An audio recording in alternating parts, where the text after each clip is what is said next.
Well, the publisher, Hamling, got in trouble. He was indicted in Houston for publishing pornography.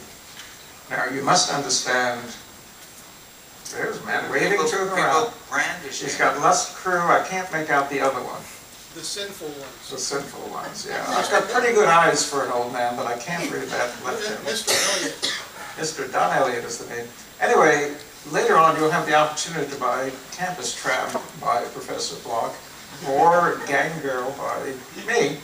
And you'll see what this stuff was. It is really tame.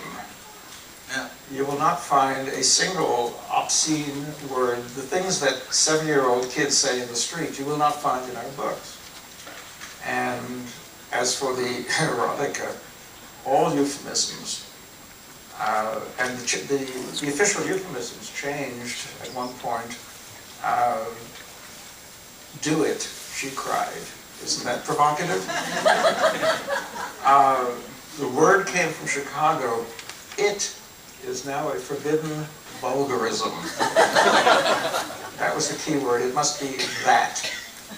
Do We that. had to change do it to do that. No, they had to change They had it. to change. But I was told, don't use it, do that. Well, I was their star writer. I wasn't going to take any crap like that.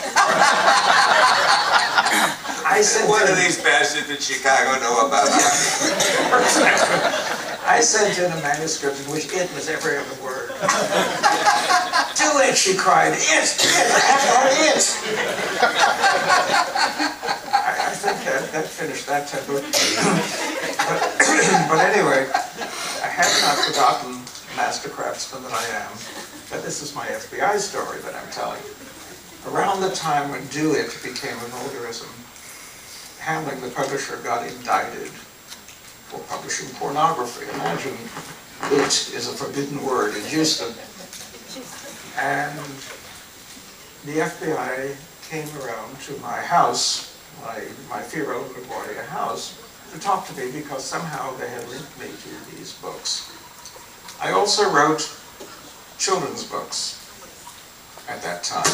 You may say this was schizoid, I say it was professional. I wrote books on science and whatnot. Some of them may be on these shelves to this day. And when the FBI, two gentlemen in suits and ties, came in, I had a little stack of my children's books on the table in the living room. And they said, Mr. Silverberg, we understand you're a writer. I said, yes, that's true. Here's some of my latest books. And I showed them the little book on the history of physics for 10-year-olds and the little biographies and stuff like that.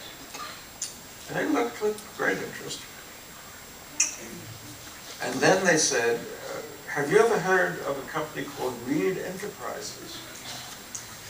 Well, Reed Enterprises was one of the dummy corporations through which the checks to the writers came. Scott did not want to touch the checks. He got his commission and I guess his consulting fee as a separate check, and the writers got them straight from Chicago. I never did. I got them always from Scott, but he set up a dummy corporation of his own that he said spends them. Well, I got mine that way, but I didn't get mine from Reed Enterprises. I got mine from Blake Pharmaceutical Corporation. So the FBI... The books were really sold only for prevention of disease. The FBI fellow said, have you ever dealt with Reed Enterprises? And I, who do not tell lies, said, no, sir, never heard of them. I hadn't. And they looked at my children's books for a while, and they thanked me, and they went away, baffled, bewildered. That was my FBI experience. But eventually, I really got sick of doing it after writing 150 of them. Yeah. We didn't have computers in those days. We had, well, I see a lot of gray hair out there. We had a thing called a typewriter. And this involved a lot of pounding away in order to get, I would do 36 pages a day. That was my skill. No, that's tiring. The fingers physically hurt. fatiguing. Yeah. Yeah. The typewriter makes a lot of noise. Now, had we had computers, somebody would have said, Silverberg, there's a thing called a macro. You can push one key, and a whole scene will be plugged in saying, he stared at her gorgeous body and placed his hands on the pendulous alabaster globes of her breasts, and, well, we didn't have that then, so I had to type every word. He's still got it. He's still got it. I got tired of doing all the typing. So around 1966, I quit. The funny thing is that I've now lived another 45 years. All those damn things are sought by collectors. Man just waved 2 of them at me. They're being republished. This hack work that Larry and I in our very adolescent days knocked out, not just to pay the rent, I bought a mansion with mine, reprinted in large, sleek trade paperback editions. A lot of mine are now made available as e-books. But I have a somewhat different story. I did not write as many or as rapidly as Robert did. But, well, I wrote some as rapidly, but not. I could do a book in 5 days, but I couldn't do 3 of them every month or anything like that. And didn't seem that much inclined to. But I would, at one point, was up to 2 books a month for him.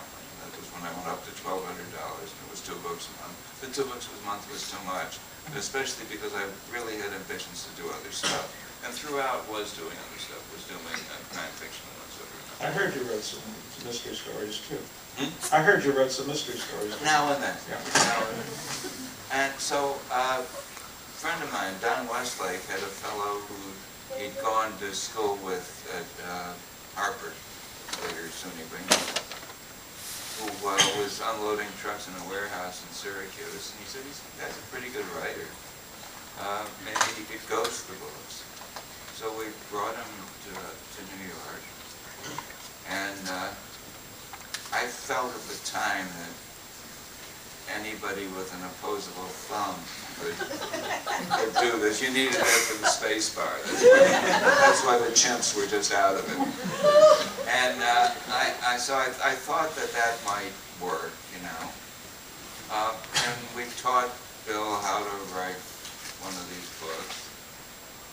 And he was doing one a month, and I was doing one a month, and it was under my name, and I was getting a couple $100 off the top. That was how it worked, and it was submitted under my name.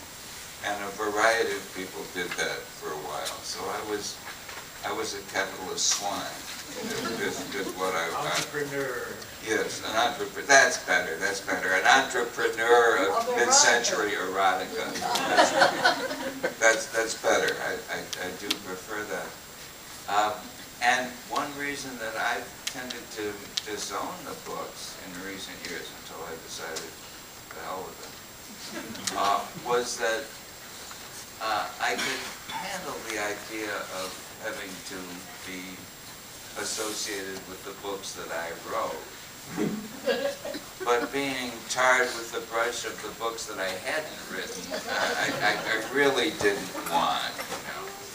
And some of the books were good. Oh, this story is, this fellow, Bill Coons, at one point, I wrote a couple of chapters of a book. I started one of the books, and I didn't like it. I didn't like the way it was going or anything, and I was really, really sick of it. And I called Bill and I said, "How would you like to collaborate on a book? You know, I've done so many, you'll do the next chunk and we'll go through it. It'll be an extra book that month and we'll split it." And he was delighted.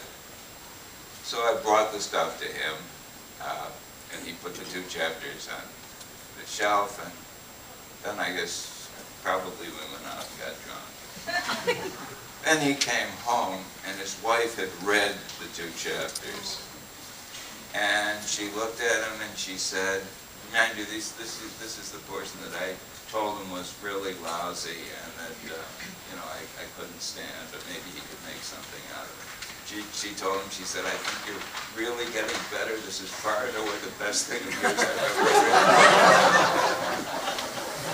The marriage failed. Yeah.